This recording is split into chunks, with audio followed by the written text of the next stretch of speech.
Hey traders, checking in on the stock market today. Not much going on in the broader market today, but there were individual names that certainly had some volatility. Tesla standing out, finally breaking its tightening daily equilibrium bullish, taking the EV names with it after a red day in the sector yesterday. USMJ finally standing out today a bit as well. We'll check in on those sectors and where the broader market stands. So SPY had a very small range today, and really it was the end of the day. We saw a bit of a dump in the last 25 minutes. Always looks magnified when it's a small range day, but we closed weak and at the low. So is this our daily lower high being set? Maybe. If the low of today breaks tomorrow, the answer will be yes. Our lower high will be 424.05, and we'll then scout a daily high or low, anything above 414.70. Because the bull saw a significant bounce and there's a lot of space above that high or low. So low today will be a key support, and we'll be keeping an eye on hourly RSI, because if we were going to drop down a good bit, then we'd be looking for hourly oversold conditions before we get to that daily support level at 414.70. So potential our daily lower high is set, but the bears will have to prove it tomorrow. QQQ, daily time frame, still all-time highs. So we did end up today green. In the video yesterday, I said if we end up green or if we don't go red, then we'll consider it a break, a bull break of this rising wedge, but we were green by 0.05%. So can definitely stick this uptrending resistance line right there and still have it be valid. So just kicks the can down to tomorrow. As far as if we see a red day tomorrow in QQQ, I will still consider this a rejection from this uptrending resistance line. But if we're using price levels, what matters most is 340.15. And if that level is support, the bulls have complete control. IWM, daily lower high on the bounce, potentially shaping up. So we're looking at the hourly uptrend as our guide. Short-term support 228.36 held at the end of the day. And if this hourly uptrend is lost tomorrow, just like we're watching for SPY, potential the daily lower high is set. And we then scout a higher or low, anything above 221.13. The bulls have to prove a trend change here. We are in a daily downtrend. Lower high, lower low, lower high. Bulls have to form a higher low and higher high for the weekly higher low to be set, and for the bulls to be looking right back at the all-time high. Financial sector, keeping its bounce going. It's certainly not convincing. It's not a huge bounce. It's enough to create some space for a daily higher low. And we're keeping an eye out for a bearish XLF trade here in the short term. Whether it's tomorrow or Friday, we're watching for the pattern of a higher low every day to break for the daily lower high to be set on this bounce. And then we would watch the low of 35.18 as key support. Healthcare sector, weakest link today out of our major sectors. Keep an eye on this support level. If 123.20 breaks, we confirm the daily downtrend and we confirm a bear break of this daily rising wedge. It's going to get interesting for the healthcare sector over the next week. And I'm going to be watching XBI very closely for that reason as well. XLE, potential daily lower high being set up. Again, this was a rising wedge on the daily time frame as well that we're keeping an eye on. Bounced off support. And just like XLF, we're watching if we're going to roll over. Again, the burden of proof is certainly on the bears. But if we were to break 52.29, it would be very notable to us as far as a shift in momentum. So the biotech sector, I'm keeping an eye out for a bearish entry. And there's just a really clear top fishing play. Look at how tight we are in the last 6 days. Why am I looking for a bearish entry? Because the weekly time frame has not consolidated to form a higher low in 6 weeks. Can certainly break bull, but it's a low risk trade either way. You can see we have our low. We topped out at 135.34, topped out at 135.28, topped out at 135.06. So a little triple top in the low 135s. That just makes it a very low risk top fishing play. Where if I go short, and that's what people did today, look at the 5-minute time frame at the open. Clearly, people shorting the 135s and getting solid follow through. And again, on this ETF here, you see a drop of $2.50. You say big whoop, but that on the leveraged ETFs is 3 to 4% in just an hour. So the leveraged ETFs in the biotech sector provide a ton of daily volatility. So if we fail to convincingly break 135.34, We'll be watching for a break of 131.89 support to indicate weekly consolidation potentially shaping up. So I don't have any trade on XBI. It's just something I'm watching for, and it's something I'm going to be watching for tomorrow, ensuring that I don't take too much of a bearish lean here in the broader market as a whole, because the bears aren't proving anything. And I already have my hedge positions on, so I don't want to get too aggressive bearish. Semiconductors. Daily time frame. Decent little bounce, but anything under 255.39 is just a lower high. And again, the bears would have to break 244.96 to confirm a daily downtrend and to put us right back in the middle of this bigger picture weekly equilibrium that continues to tighten up. If we do not break, simple statement, if we do not break 244.96, then it is a weekly bull flag, and it is cup and handle psychology. Inability to break resistance into a bull flag. And if the broader market stays strong, SMH is ready for an all-time high. Solar sector, nice follow through. Daily high or low is 80.38. And the next resistance level, 83.78. We broke it. So 84.87. And then there's a gap, tiny gap at 84.93. Bulls keeping their bounce going. Weekly time frame, had a brief little higher low and higher high. And again, this monthly bounce is now breaking the high of May. So our monthly higher low is set, and we got a monthly lower high. Could form in July, could form in August, could form in September, could form at 90, could form at 105. There's a ton of space as to where this could form. We know it's the most likely scenario, but the timing is tricky. So we're watching the shorter term time frames to help guide us on these growth names as to when our monthly lower highs are set. Finally, USMJ showing up. Little spike in bull volume, and just the scales tilting in my opinion. You know, there's a document circulating around online talking about how they're trying to slip in some language that's beneficial to the MJ sector into other bills. That helps, but really, in my opinion, this is just nobody left to short, nobody left to sell in the short term, and the scale's just doing this. So still in my position that I entered 2 days ago, I think. Position is 37.92-ish, I believe. So very comfortable in that now. And I will eventually, probably tomorrow, sell partial so I can put my stop under the low and have no risk on the trade, just like I did for the ARC bounce, which I sold too early, but not going to be too upset about that.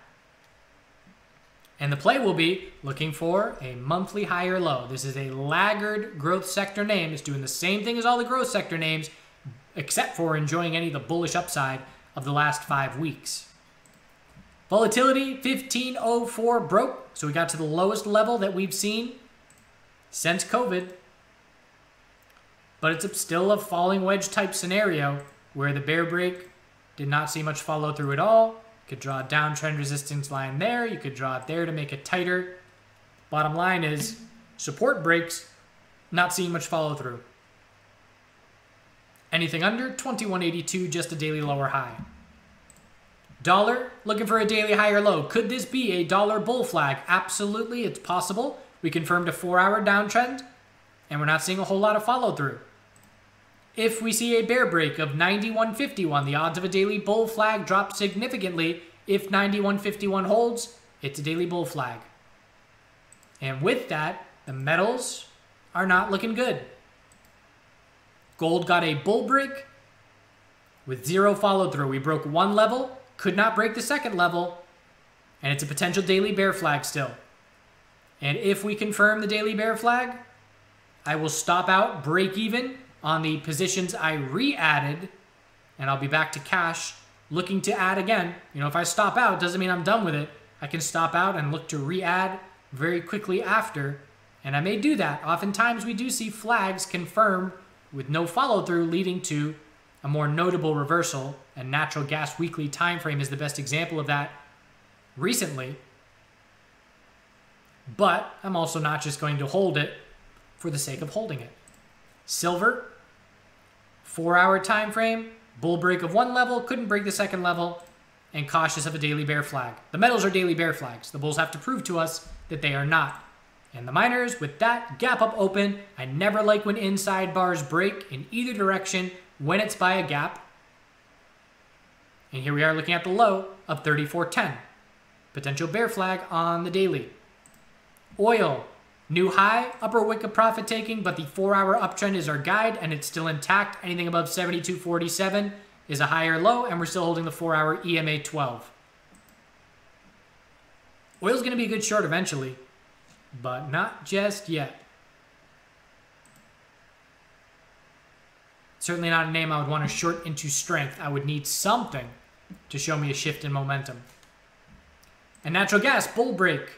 Daily high or low, break of 333.4, 4-hour, no red flags, just looking for a higher low, anything above 3.238.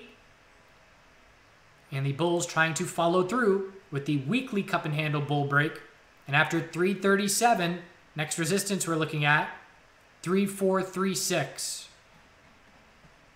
So energy sector bulls, or at least the commodities I should say, are staying strong at the moment, and we have a new line in the same level, 312.2, for the bulls to try and keep complete control in natural gas. Made a crypto video today, and it was pretty long, 32 minutes. And even if you don't trade crypto, I would suggest watching that because I talk about a lot of things. I talk about some trading psychology, talk about different patterns. So if you want some more info, check that out. Other than that, not an eventful day. Stopped trading by midday today once things were so slow.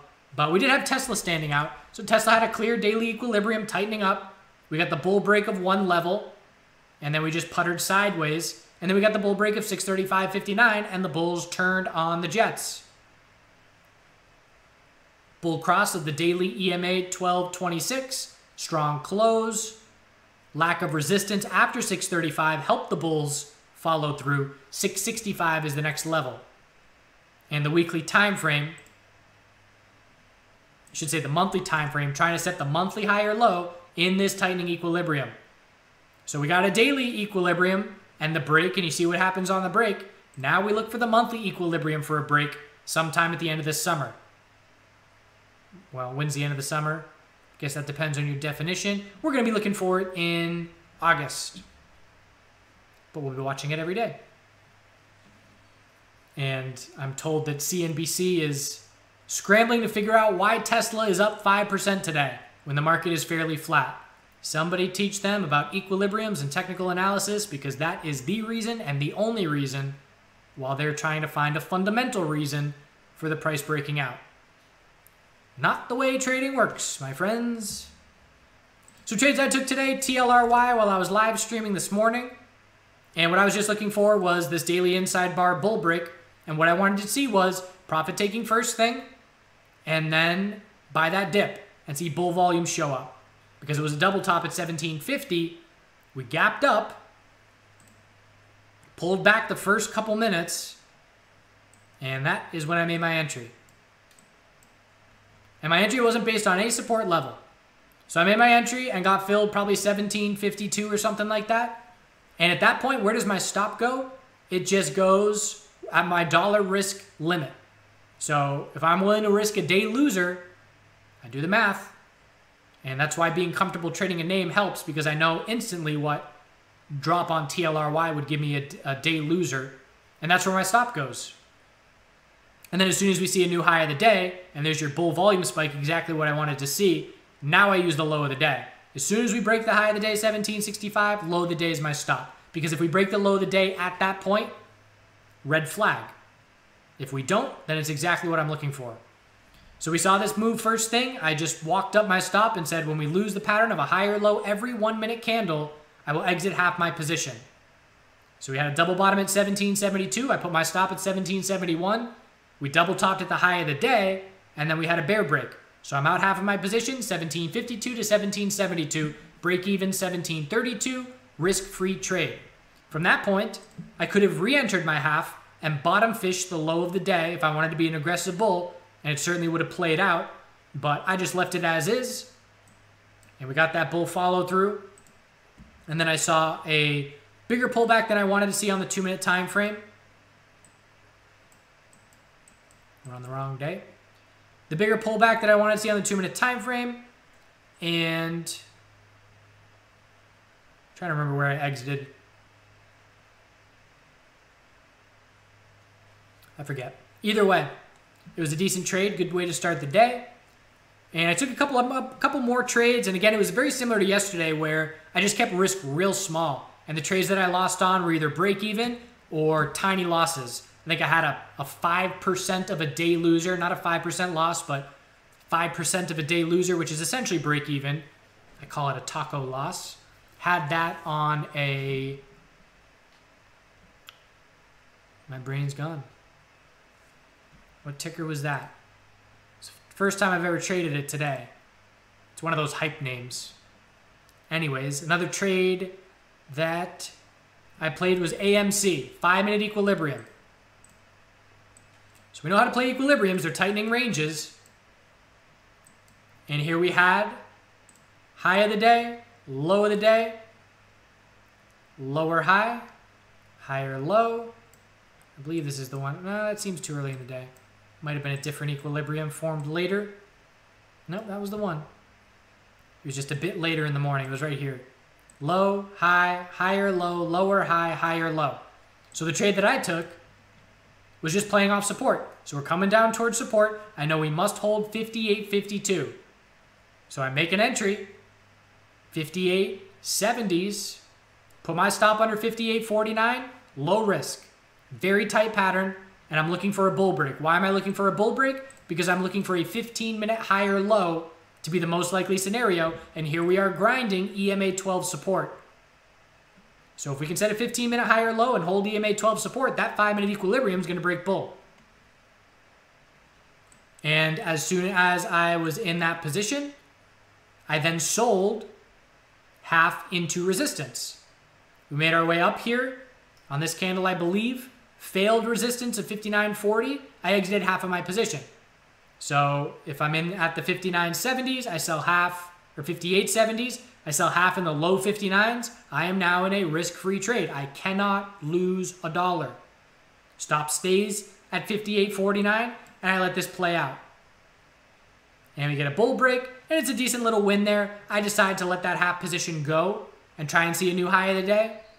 And then I stop out of that second half position. And in the end, it was a very small win. Not very notable, but I positioned myself for the possibility that it could have been a notable win if we had seen follow through. So again, zero risk and potential for some solid reward. And I did one more with Wish. Looking for a Wish 5-minute trend change, and it was here. So low of the day, and I was looking for the bulls to hold hourly support of 13.06 from yesterday. So here's a little hourly higher low from yesterday, 13.06. We're down at the low of the day. We've bounced off 13.12. That's a hold of hourly support, and it was a big enough bounce for me to anticipate a 5-minute higher low is the most likely scenario compared to 13.12. So I enter on that 5-minute higher low. My stop goes under 13.12. And we then double top. I wait for it to play out, get a little bit of a bull break. And then we finally got a more convincing bull break later into the end of the day. But again, it was a very small trade. Small win. Just positioning myself in tightening ranges, playing off support, limiting risk, selling partial positions. And in the end, everything worked out to about a day and a half maker, and the MSOS swing from 2 days ago was the biggest helper for my gains today. Smaller position, but big 4 or 5% day. So not a whole lot going on, and I posted on Twitter how my last month of trading, I ended May really strong with my account doing this. I started June even stronger. First week of June was really good. And then the last 2 weeks, I've been doing this. And it's had a tiny little uptrend to it where I am hitting all-time highs, but it's not notable at all. I'm just spinning tires to a certain degree. And the takeaway from that is not forcing anything. I really don't like drawdowns in my account. So sideways is perfect. And then I'll get a setup that I like, and my account will make a big move up, or even just a medium move up when I see some volatility or just some setups that I like. until then, I'm just grinding, slow grind every day, and just not giving any back. Again, goal number 1, do not give any profit back. At this point, it's been a very good year, far exceeding my goals for the year, and I'm not giving any of that back, which is why sideways is just fine. If I were looking to be aggressive, sideways would be a little bit frustrating. If I were looking to try and aggressively grow an account. But slow and steady is the name of the game at this point. Do good things. Thanks for tuning in, and we'll see you tomorrow.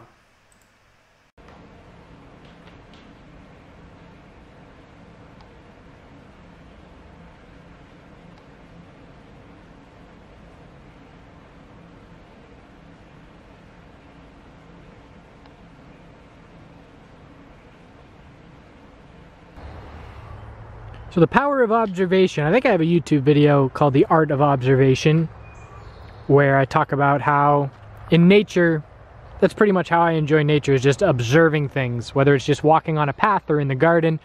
Half of gardening is just watching and observing the plants and reacting to those observations. But that definitely applies to my trading as well.